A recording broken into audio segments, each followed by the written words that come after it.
All right, we are live on YouTube and we're on Zoom. Good morning, everyone. It is 8:03.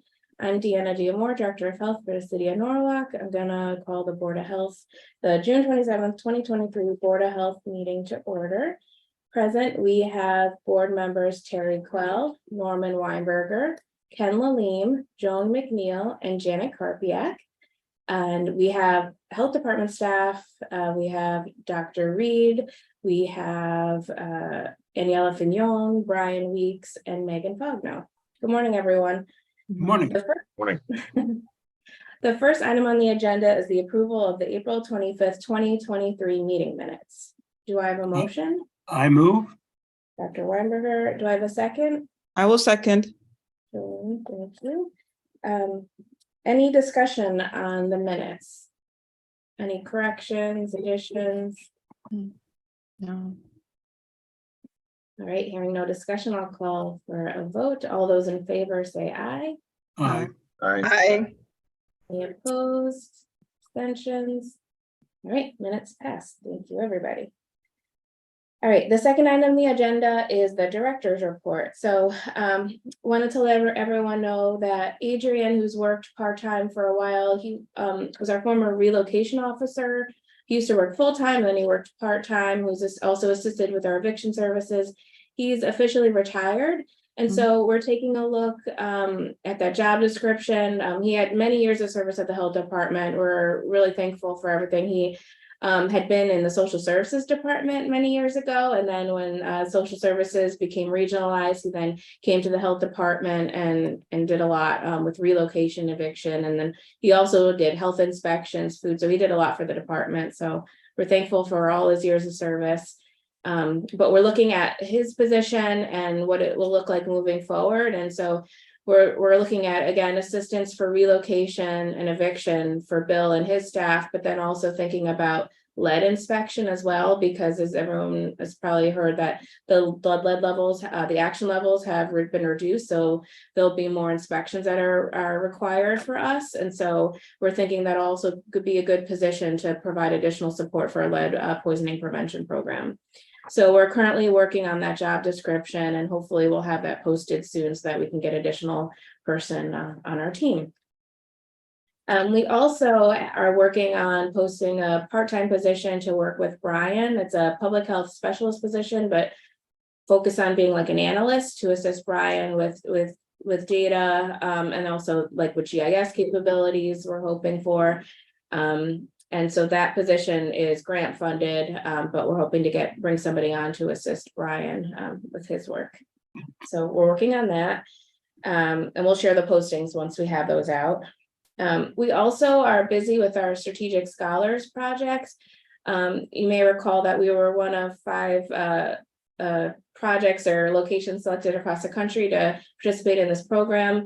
And so we've been meeting with a consultant to help, we completed the trainings that were focused on finance and contracts and contract management. And now we've been working on a project. And one of the things we've been focused on is our clinical services. And this work began, Dr. Reed assisted us with looking at insurance and looking at, different vaccine providers and looking at our travel and adult immunization clinic. And so now we're trying to figure out how do we operationalize and formalize like a study of the program, and how can we utilize that to expand in all our different other clinical areas to really look at all what we're doing. Should we be continuing what we're doing? Should we be making any changes to make any improvements, both from a fiscal standpoint and a community health perspective? And so it's a really quick project. We have to be completed within a month. So right now we're trying to come up with a guide for how we want to go about what needs to be included, who needs to be engaged in these discussions. Spoiler alert, the Board of Health is one of the audiences we want to engage in the process. So we'll be outlining you all as part of that, reaching out to the city CFO and other leadership to look, at the program.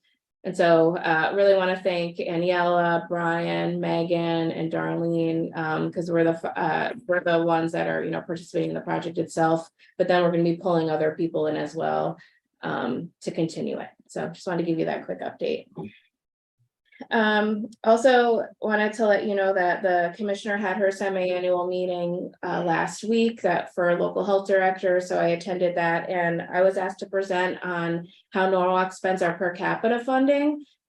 Because when the commissioner came to visit and she talked to us, she was really interested in hearing about, how we use per capita. And, I told the story about how Tim put the project coordinator on the per capita funding and how after several years, we were able to advocate to get that city funded. And so really gave the story about how Norwalk has really supported public health and local public health. And so I was able to share that story with other health departments across the state and talk about how really a lot of strategic thinking goes into deciding how we use that per capita funding from the state. And of course, gave shout out to Tim and all of his leadership in the past and how we've really tried to carry that through and continue that work.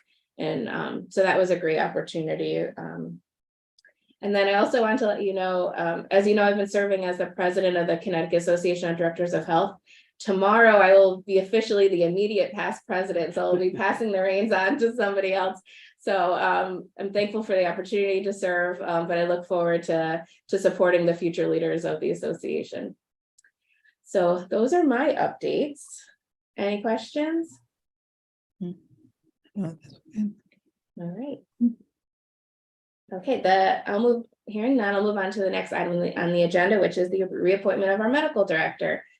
So David Reed has been serving at the health department. Is it 2006 and 2006 that Yeah. you've been Yep. at the Norwalk Health Department? And he I was young when I started. you're still young. And he's been supporting our clinical services, overseeing our clinics. We've been able to do all of our clinics because of Dr. Reed and his support. As you know, we have a travel adult immunization clinic, we have the sexual health clinic, we have tuberculosis services. And he's been very involved and instrumental in the travel and adult immunization clinic in particular. He's been serving patients. He's really good with people. I think that's something you enjoy, right, David? It is. Being It is. I'm an administrator otherwise, so I enjoy my patient contact these days. Yeah, so he's been supporting that clinic. He's been, overseeing and providing guidance to our nurses and our other clinicians for sexual health and tuberculosis. And so we're at a time where we need to reappoint Dr. Reed. And so I'm coming to you all as the board. In the past, the board has been the one to officially vote and vote on reappointing Dr. Reed. And so as we re-up our license and we're continuing our clinical services, wanted to bring his reappointment up to the board. So wanted to know if there was a motion to reappoint David Reed for medical director for the health department. I so moved. He's done an excellent job, and I think he should continue, particularly with his sense of humor. Thank you. Thank you, Dr. Weinberger. Do I have a second? I'll second. We have a second by Terry. Thank you. Any discussion on Dr. Reed and his reappointment? Just a big thank you. We have been, I don't remember when I got on the board, but it's been a pretty long time too. So we enjoy working together and he's done a terrific job for us. Appreciate it. Thank you. Thanks, Terry. All right, hearing no further discussion, I'll call for a vote. All those in favor, say aye. Aye. Aye. I heard all ayes, so I don't think any abstentions or any opposed. All right, so it's unanimous. Thank you, Dr. Reed, and thank you, board, for the reappointment. Look forward to continuing working with you, Dr. Reed. I look forward to the coming years to continue to hopefully improve and expand our programs to the degree possible, given financial constraints. Thank you, Dr. Reed. All right, next item on the agenda is an air quality update. So I'm going to pass this on to Brian soon, but I just wanted to share some of the work that we did based on the poor air quality as a result of the wildfire smoke from Canada a few weeks ago. And so we quickly mobilized. We worked really closely with the mayor and the superintendent of the schools on, monitoring the situation. Dr. Weinberger as well. I was heavily involved in that too, thinking about, what's best for the kids, thinking about, what's the the status of the air, what's the guidance and the health recommendations based on that. And so just really want to thank everyone for coming together so quickly to monitor the situation and to get messaging out there. The mayor had put out a health advisory with us, with, key messages. We were able to incorporate some messaging from the state as well. The mayor issued a code red. We had social media posts, and we also distributed information to our partners and our community providers.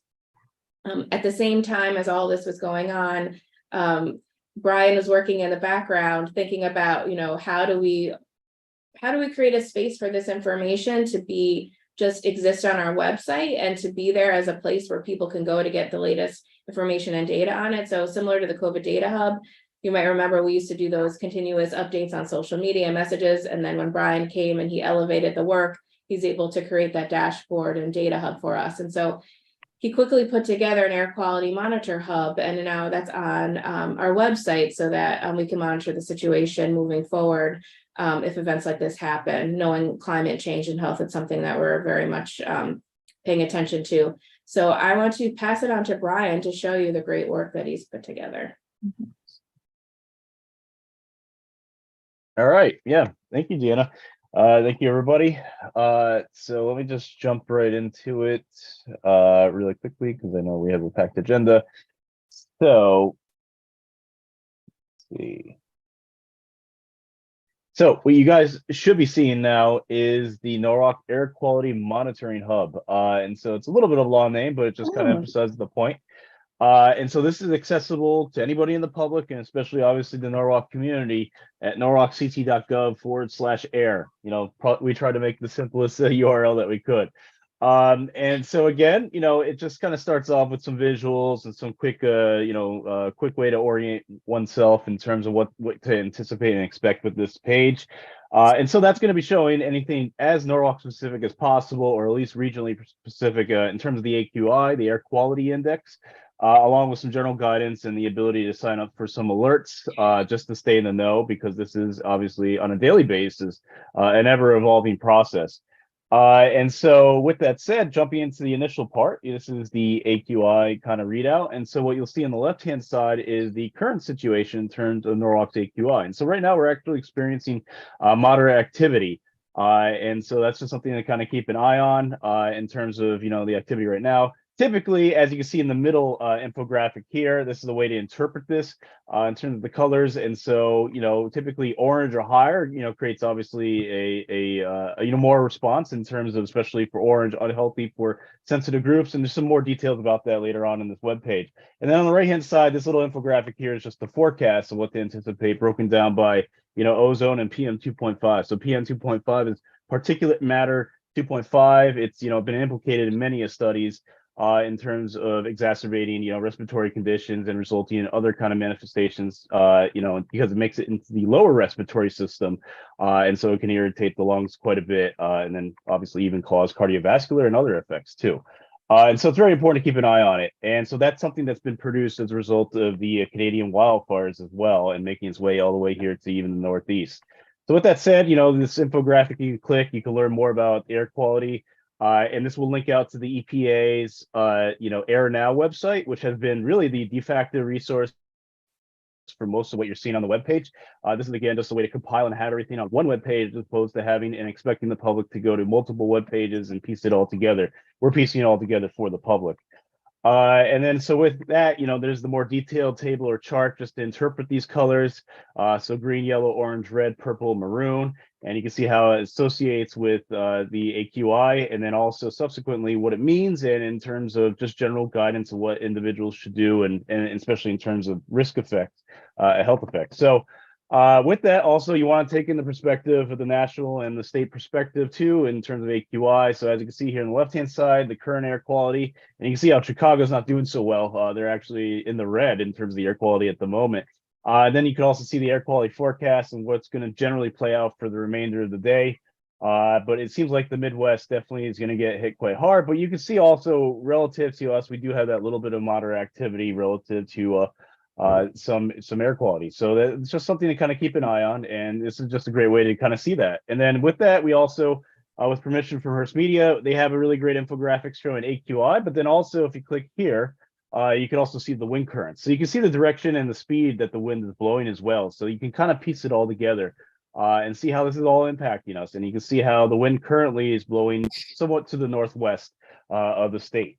So that's just something else to kind of help anticipate how things are going to play out for the rest of the day. So just another great way to see what's going on. And then with that, also there's the Air Now app from the EPA, and so everybody's welcome to download that to their Android or to iOS. And that's also a great way to stay in the loop about things.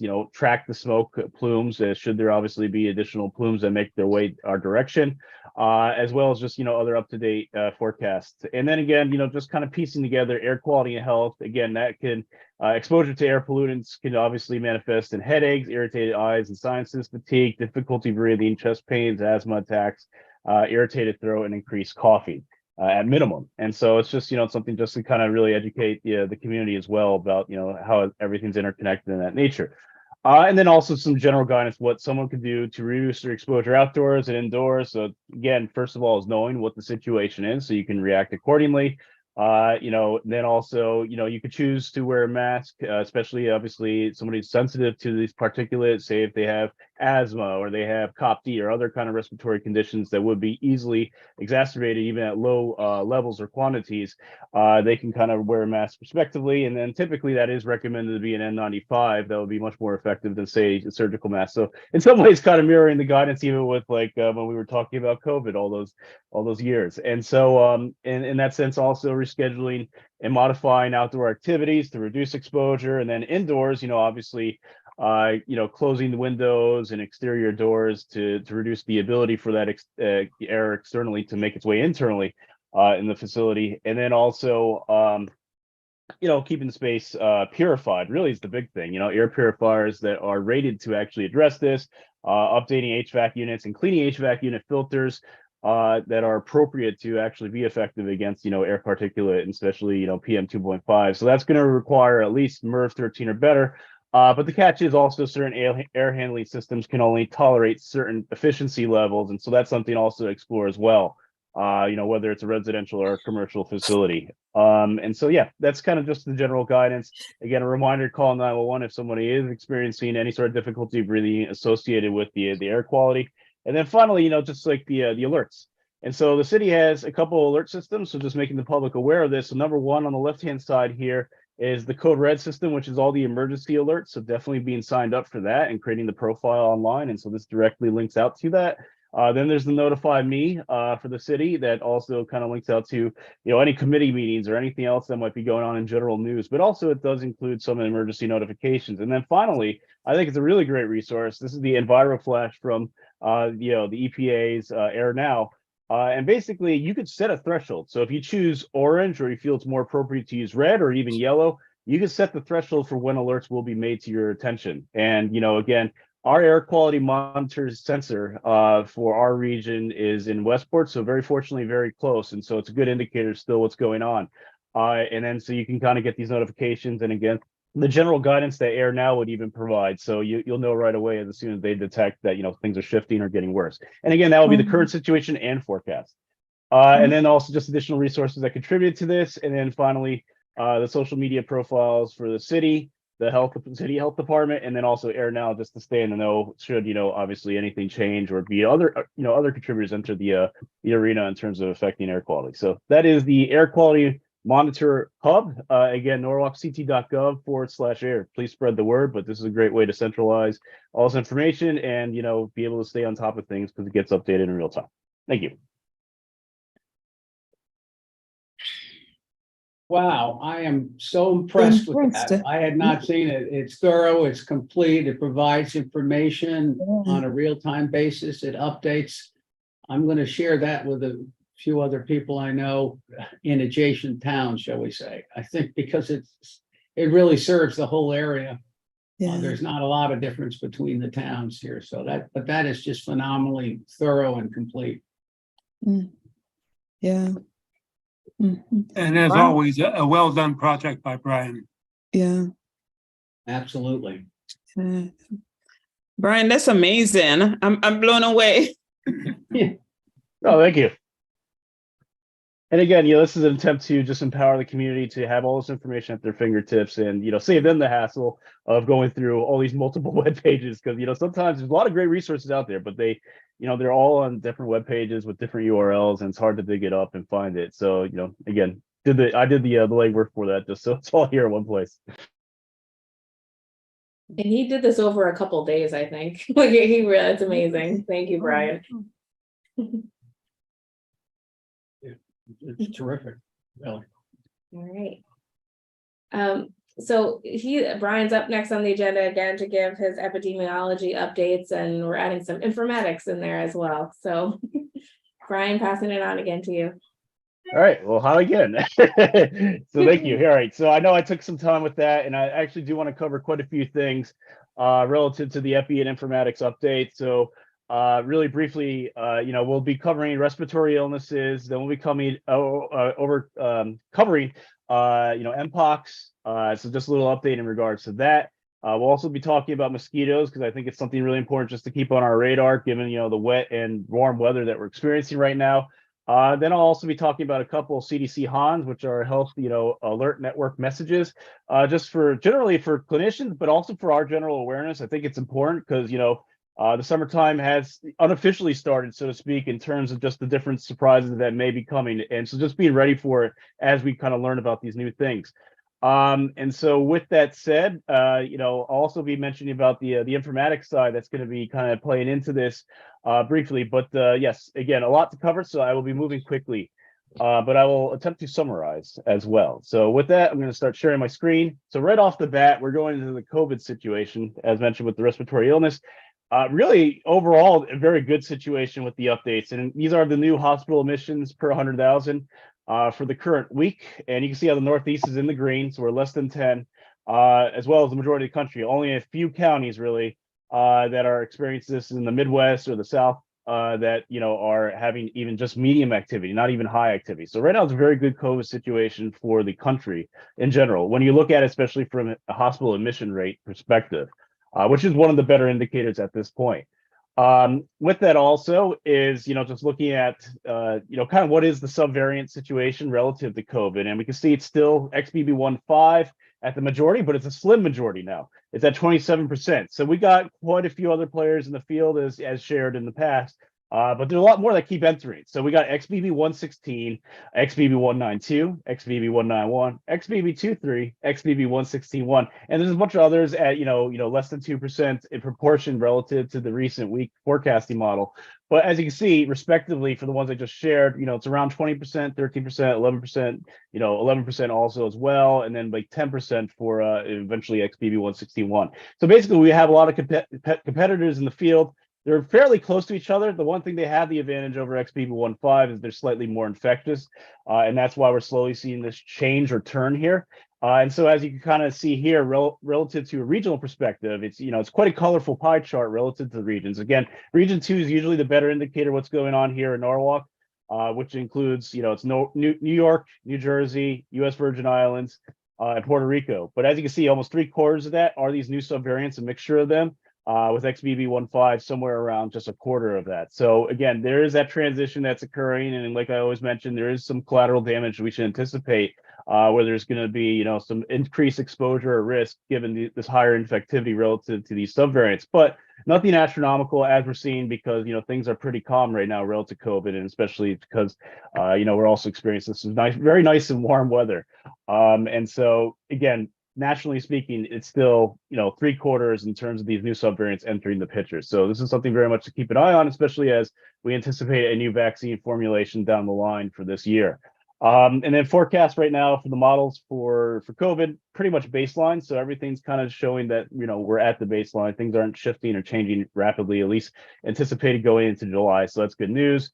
Same story with Connecticut, although a little bit bumps here and there in terms of the forecasting models from the CDC. So still overall good news relative to that. And then when you look at it for the triple demic, for COVID, influenza, RSV, this is weekly emergency department visits by all ages, and you can see again it's still showing kind of like that baseline activity, low activity. So very good news in regards to respiratory illness overall. So with that, changing gears a little bit, just looking at Mpox or monkeypox as formerly known. This is data from the CDC, just kind of showing for the year 2023. And the thing I want to emphasize here, because the summertime is last year is again when we experienced that outbreak of Mpox. We just want to be ready for it. It is, after all, Pride Month is wrapping up, but then it's the summertime, a lot of social activities, things of that nature, a lot of travel too.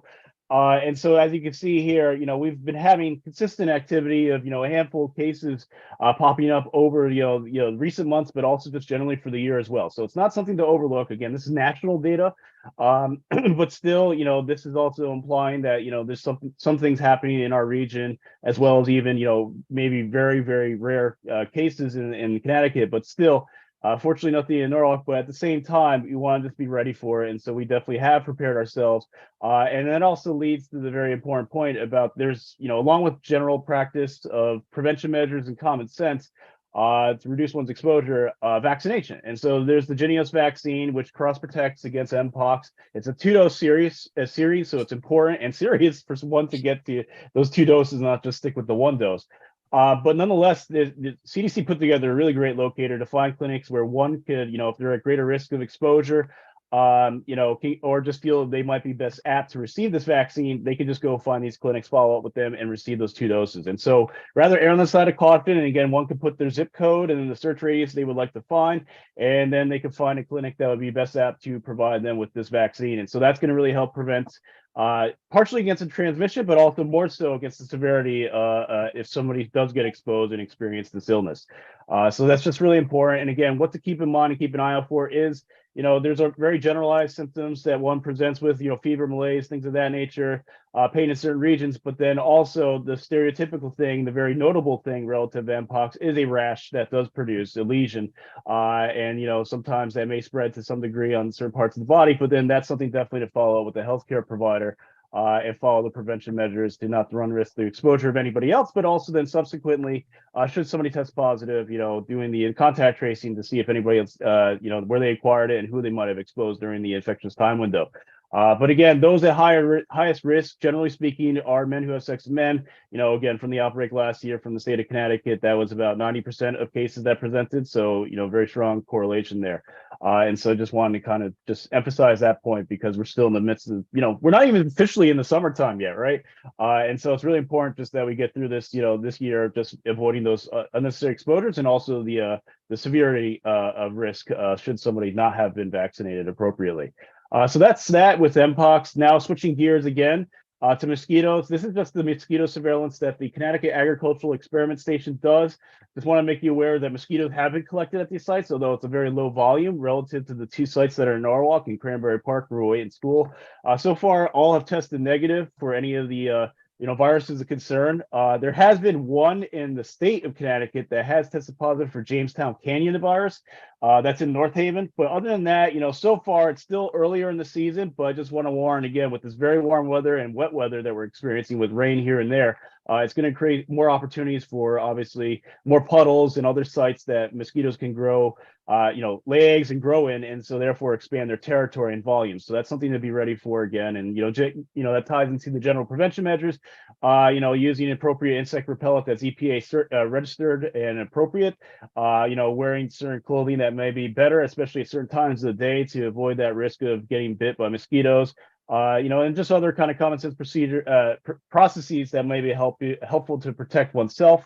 And then also reducing those sites where that water collects, draining those sites or making sure that they're not there so that the examples are usually lids or from a garbage can or open garbage can or a tire or something like that. So that doesn't create opportunities for mosquitoes to lay eggs and produce more. And expand their territory. So those are other kind of general common sense, items to kind of keep in mind. And so with that, switching gears now, again, once more, these are 2 CDC HANs, Health Alert Network messages that have come out very recently, just this month, that I just want to make you quickly aware of. And again, this is generally more for clinicians, but I think it's also important to empower the community just to make themselves aware of this. And so number 1 is in regards to measles. So measles is one of the most infectious viruses that we know of. It's a vaccine preventable disease. So again, we have vaccine that is very effective in preventing it in terms of transmission as well as manifestation of severity symptoms. And so it's been tied to the summer travel season. About 88% of those cases that have presented so far this year is related to international travel to countries that are endemic with measles activity, or, just, unfortunately, it's related to travel, have very severe exposure. So that's even including popular tourist destinations like in London, in the UK. So that's something I think, it's just a cautionary measure. Just be mindful of this as one travels. Again, common sense measures to protect oneself, being vaccinated, and and with the appropriate vaccinations relative to the countries one may be visiting. I think that's a really important point, but just something to be aware of, because measles creates a very complicated and complex circumstance. Should we have any exposures? Because individuals usually go to healthcare institutions and they expose others, and given its high infectivity, there's a lot involved in the contact tracing and the control measures, especially those at higher risk. And so we want to obviously avoid those circumstances, and then also protect, oneself and others. So that's just really important point. And then also one other very recent, Han message too from the CDC is about malaria. So this is just another thing for general awareness. Locally acquired malaria cases, in Florida and Texas. So 4 in Florida, 1 in Texas. So basically what that means, there's been successful transmission of malaria by mosquitoes inside the United States. So it's not somebody coming here from another country and then presenting with the illness. This is the presumption that they might have acquired it here somehow. So again, how this kind of, may have made it here, obviously it's some sort of international travel. But now there's actually locally acquired cases. So this is just something to have on our radar. This is very unique. This is again, tied to climate change, some other kind of, unique circumstances tied to obviously malaria and, the health control measures and things like that. But nonetheless, the thing to keep in mind is that there's the risk of malaria, very low risk right now. But this could be a growing issue, and likely maybe relative to Florida and Texas at minimum. So this is a big deal in that sense. We'll probably hear more about this in the news, but this just came out the other day. And just wanted to make you aware of this as well. So mosquitoes is the name of the game, especially with this weather, with any hot and humid places like Texas and Florida, you're definitely going to have greater risk of exposure there. But, with climate change and, things, all the things that kind of consider with that, they could also grow and expand their territory. So the messaging shared before about mosquitoes is very applicable even in these circumstances. So with that, I know we covered a lot, but again, just to summarize, respiratory illness situation, we're doing pretty well. Mpox is still something very much a concern and keep an eye on, especially from a clinician standpoint, but also anybody that may be at higher risk. There is a vaccine available. Definitely seek it out ASAP and do that 2-dose series. Mosquitoes are still very much a concern locally and nationally speaking, especially when it comes to, just the standard West Nile virus, Triple E here locally, but then also malaria now to consider, from a national perspective in certain areas. And then also, measles, just keep in mind that we have, vaccine preventable disease. That's, the vaccines existed for quite some time, very effective. And so just making sure that, those especially that got lost to care during the pandemic, that they really follow up and kind of get that addressed ASAP so that we can reduce those risk of exposures. So with that said, that is the overall summary and update for today. Thank you.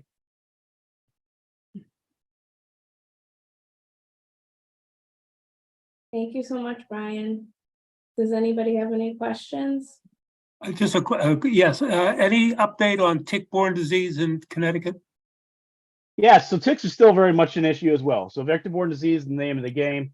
As I shared previously, I don't want to keep showing it, but we have to keep in mind that Westport surveillance location of the adult Ixodes, scapularis, deer ticks, 50% of them were infected with Lyme disease. So that's something else we want to really keep in mind. And tick activity is definitely going to be benefiting from the mild winter that we had, the weather that we're experiencing. So that is still very much a concern. I just know I've hit that home quite a few meetings, so I don't want to kind of keep saying that, but at the same time, yeah, it's still very much a growing issue, especially with non-native ticks as well as non-native diseases, if you want to call it that, that have entered the picture, like anaplasmosis and things of that nature. So just be mindful of that. But again, the big point to take home too is, again, those prevention measures, covering up, especially if you're hiking an area with high brush or vegetation.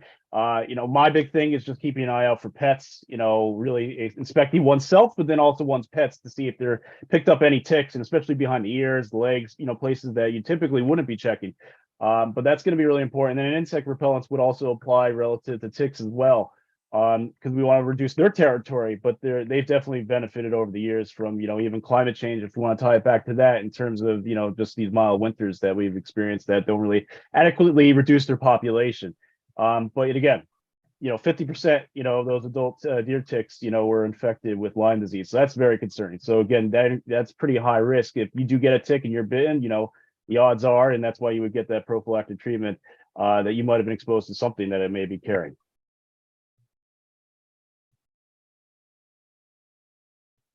Thanks, Brian, and thanks for the question, Dr. Weinberger. All right, so next on the agenda is some grant updates. I wanted to let everyone know that Community Health Division has been working hard on grant applications. So the U.S. Preventive Health and Human Services Block Grant used to be just designated and guaranteed to go to local health departments, but the state has changed the way of distributing the funds, and I've changed it to an RFP process. And so Teresa and her staff have been working hard on that, and they submitted the application last week. In the past, we've used that block grant. It's been about $30,000. We've used it to support some of the health education associates' time, to support our healthy restaurant program, to support the Growing Gardens program, some of the operational supplies. We've also utilized that funding to work with the Transportation, Mobility, and Parking Department to plant trees to support walkability within neighborhoods and the built environment. So they just submitted a new application. It's for a five-year contract. So we're hopeful and hoping that we get the awarded funds. But there's about, I think, 4 main areas that they submitted the application for. It's to continue with the Norwalker program and the pedestrian safety projects, to continue the Know Your Numbers health screenings and connect to even more community resources, and to look at, continuing to support, a bilingual, bicultural community health worker to assist with that work, to continue with the Growing Gardens, Growing Health Community Garden Initiative, and then all the food access initiative efforts as well. So hoping to hear good news, but wanted to let you all know that they've been working hard on that application. And they also submitted an application for a produce prescription program. And so that's with through the National Institute of Food and Agriculture and the USDA. So that's a national grant. And so we know that there's many departments and agencies across the country that applied for that. But they did, Kelly and Teresa and others worked really hard on that application for a produce prescription program for Norwalk residents who are eligible for SNAP or enrolled in Medicaid and who have a diet-related chronic disease. So wanted to let you all know about that too. So we'll keep you posted. We'll let you know if we're awarded the application or not. So, and then last, the state had reached out to us about a year ago about a suicide prevention grant. And so we had just got the contract within the past month or so. So we're going to be able to move forward officially with that work. So that was great news too. Those are my grant updates. Any questions? The suicide grant, is that going to have a hotline? Is that meant to be outreach to schools? I mean, what is the? There's a lot of different components to it, but a lot of it is like working with the different community providers and connections. It's a lot of like outreach. I mentioned like support some advertising and promotion messages, and linking with the regional suicide advisory council as well as the state one too. And so there is some involvement with the public schools and other partners as well.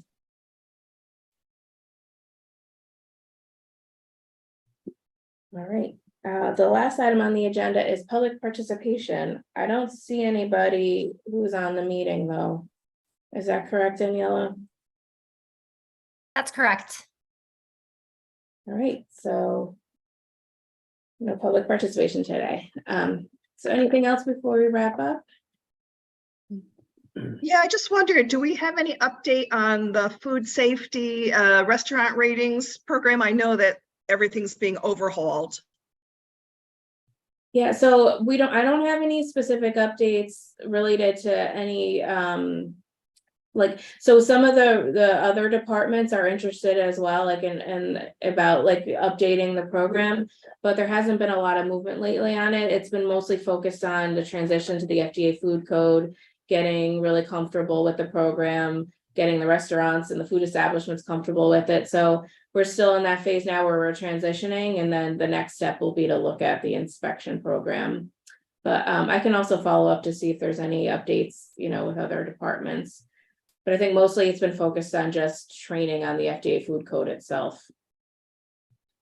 Okay, thank you. Sure. All right. Well, have a great day, everyone. It's nice seeing you all. Okay, Take bye. care.